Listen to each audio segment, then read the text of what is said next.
Well, we're in a secret location for our interview today. The one question I'm getting more than anything else from people out in public is they're confused about the development standards and the moratorium idea and the potential of hiring a consultant. Where are we on this process right now? The idea of a moratorium was brought up by members of council. Then on the second reading, it was added that each district could decide whether they wanted a moratorium. Then it was tabled, and that's where it lies at this present time. It is tabled. Ms. Wilson and Mr. Tommy Dunn have requested an Attorney General's opinion on the legality of a moratorium. That was done at the last council meeting, so that's where it is right now. On development standards, even as we speak today, and while we're here in the subterranean area of the historic courthouse, they are discussing various measures on development standards. There have been several that have been tweaked already. There will be more. Yes, we have talked to a consultant who has an excellent track record of doing a unified development ordinance, because some of our ordinances are here, some of them are in road maintenance, and some of them are here, and some of them may not be exactly clear. They're open to interpretation. So what we're hoping to do is to put all of this in a concise document so people will have an excellent understanding of what development regulations are in Anderson. Also, a component of that from some council members is to make people aware of how you zone property in Anderson County. So that is an outreach method. It's not to tell you to zone, it's to tell you, if you so desire, this is what you must follow. And that's just, the county's happy to do that at any time, and they've historically done that when people have questions. So there's a lot of activity on development ordinances right now. These things will not stop, but they will be part of the larger unified development ordinance. And one of the things that struck me with the presentation from the potential consultant was rewriting everything and getting rid of the whereases and making it in regular English that people can read and understand with graphics, including the development folks and the planning commission, everybody. That was one of the things he's pitching, right? And that's one of the things I think that would help things become clear, not only to developers, but to landowners, but to the general public. And I think that will be very, very helpful for everybody. So we'll wait now to see if council, they're going to ask him for a proposal, I guess, next. They have requested a proposal. Right, that was the thing. And we're waiting on the proposal. Right.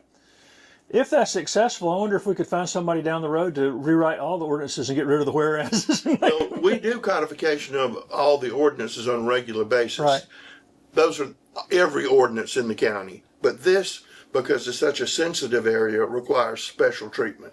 One other thing that seems to have been popping up lately is Paul seems to be getting hit hard again. They're overcrowded and don't have any room. Overcrowded. Greenville's overcrowded. Every animal shelter in the United States of America. Why are we so overcrowded right now? I do not know. I mean, it's a horrible situation, but it's nationwide. And I don't know if it has something to do with the lingering effects of COVID or what, but we spay and neuter everything that walks in the door that we're allowed to. We do that. The Humane Society does that. Our professional veterinarian offices do that. And it just continues unabated, the number of animals that we deal with. And the feral cat program's still in effect too, right? Yes, it is. As a matter of fact, worked from those people a couple of weeks ago. So people go out and catch them, and then they spay and neuter them, and then return them to the area and let them live out their lives peacefully. So, but if people have animals, or I guess Paul's right now could use volunteers, and we can use volunteers. We can always use cat food. We can use dog food. We can use old newspapers. If you can find any newspapers, we use those. All of those. They're all things old if you find them. Yeah, and all of those things are needed at Paul's on a regular basis. Well, I'm going to turn out to the Civic Center. People are starting to think about events and things coming outside. Are there any events planned before the big summer thing out at the Civic Center right now? Oh, we have the circus is coming to town for 12 days. It's a circus that doesn't feature animals. There may be some dogs, but it's a human circus, and it will be under the big top, just like in the old days. So that's coming up. We've got a home show coming up. We have several events that are going at it. I guess the circus and the fair are the fair is the next big and one. the fair is almost right after the circus.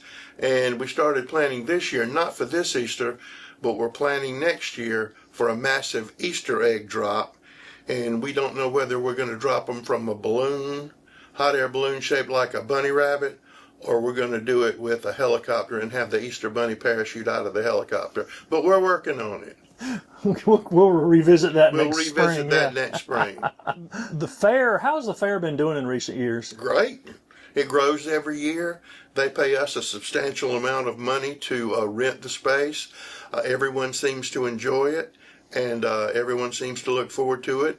And they generally do very well, and it's working very well for us, because you remember there was a long time where there was no fair, and we were able to work out with Mr. Drew to bring the fair back to Anderson, and we're happy about that. And I'm hoping over time that we can add the agricultural portions of the fair that I always enjoyed very much going up, and hopefully we can get back to that. Yeah, right. That was always a big deal for the kids and the animals Yes. and stuff. Yeah.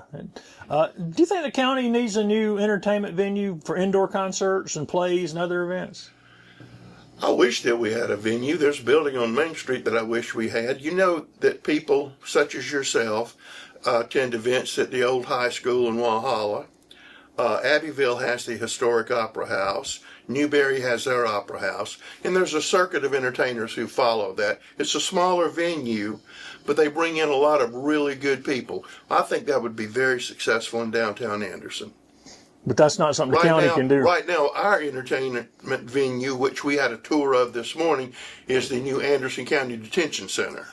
Yeah, That's where our money's going. a little less entertaining. Much less entertaining. Could the county actually buy the old Bleckley Center? I mean, is that something the county could do?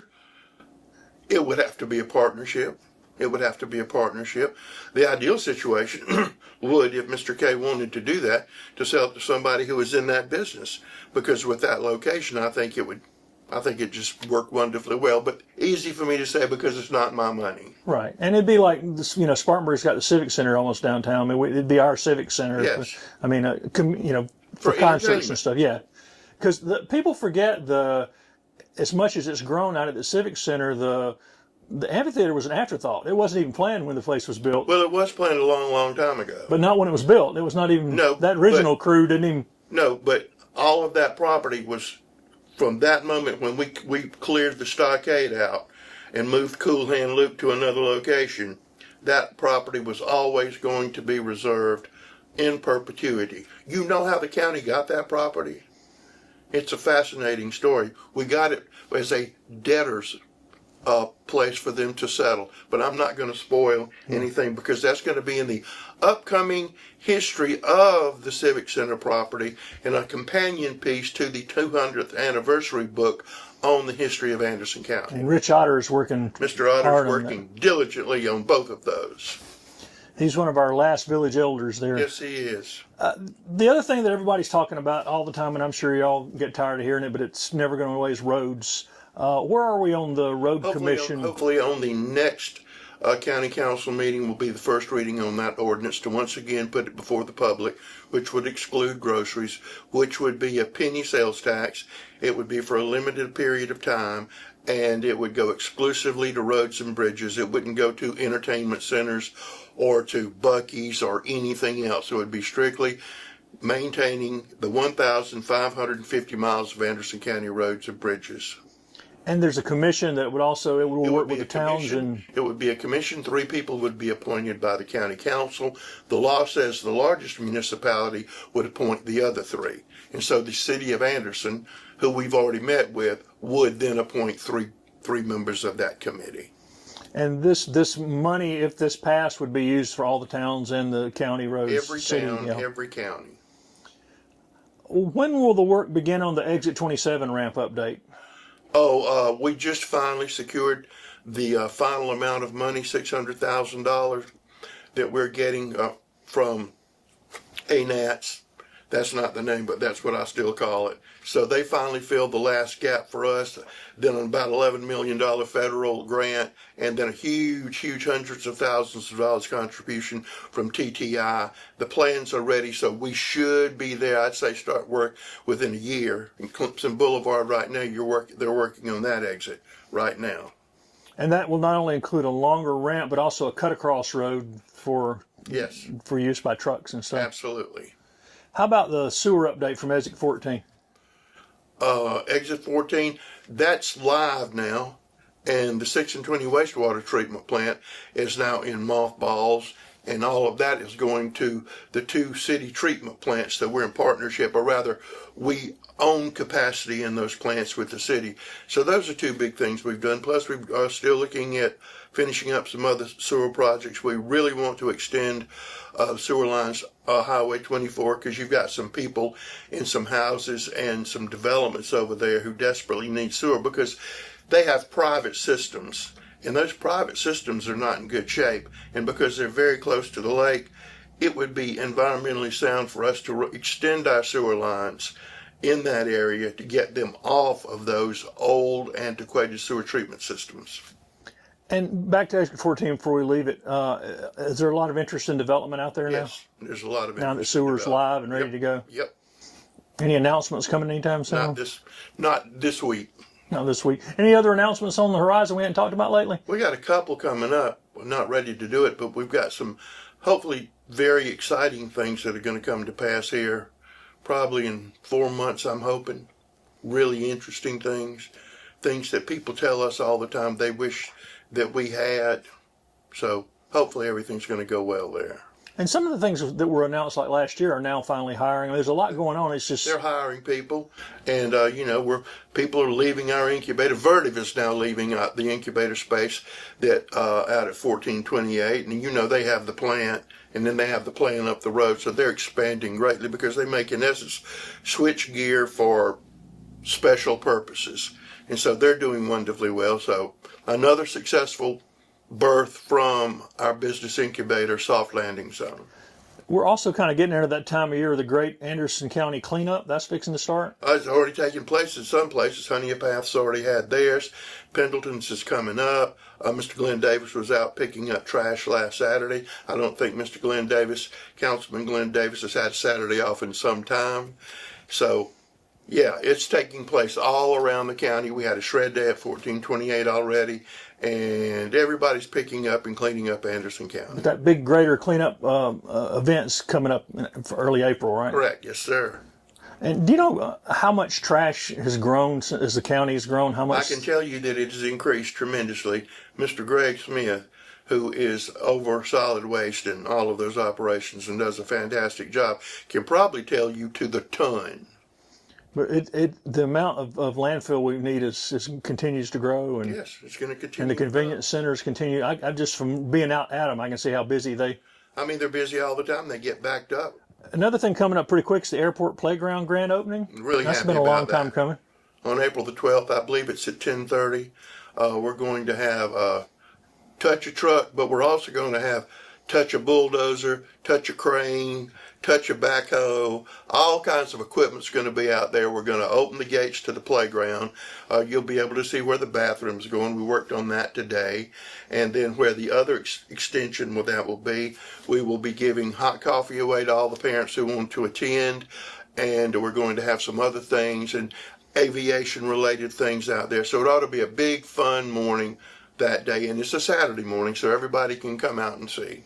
And the kids can all shake hands with Brett Garrison. Shake hands with the Brett Garrison. And maybe he can fly a helicopter and an airplane at the same time because he just got his helicopter license. It is spring, and every township in the whole county now is getting ready for their festivals and all. I got Jubilee and the Chili Cook-Off and the Iowa Spring Express Festival. Are you able to get to any of these? I've seen you at Jubilee. Yeah. Last year I was at Belton. Oh. And I was at the Jubilee.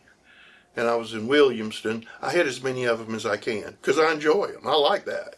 Well, those crowds are very indicative of how much this county is growing. So. Well, I mean, they're all wonderful festivals, and they bring people, naturally people who live here, but they bring a whole lot of people who don't live here here. So we enjoy them all, and the county council supports each and every one of them. And of course, the Pendleton Jubilee's been recognized as one of the top on the East Coast festivals for art and that kind of thing too. And that'll be packed. I've talked with Judge Maddox and Marlene McLean about the mental health court.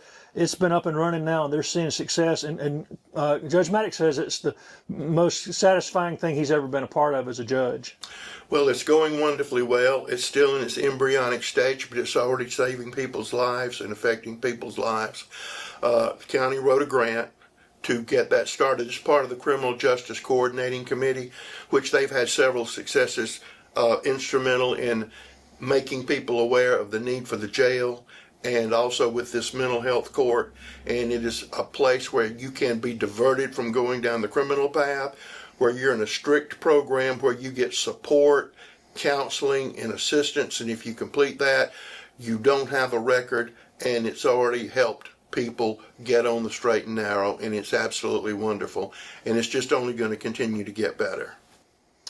And it's kind of modeled after the drug court that's been going a while, that's helped people that are charged similarly, that have been able to turn their lives around. Yep. Toured the Anderson County Detention Center today, and it is 22% complete. But if you go by there, you can now see the steel is way up in the sky. And that project is moving along, 22% complete. We're still looking at a December completion on all the work at the courthouse. And as of today, when I was out at the Civic Center, even though I told everybody on your program that we hoped Kid Venture would be open by December, I was wrong. But hopefully in the next 2 to 3 weeks, we'll be having good news there. And naturally, we're getting ready for the splash pad to open back up. Yep, and since you mentioned December, the Christmas tree will be bigger again this year. Always is.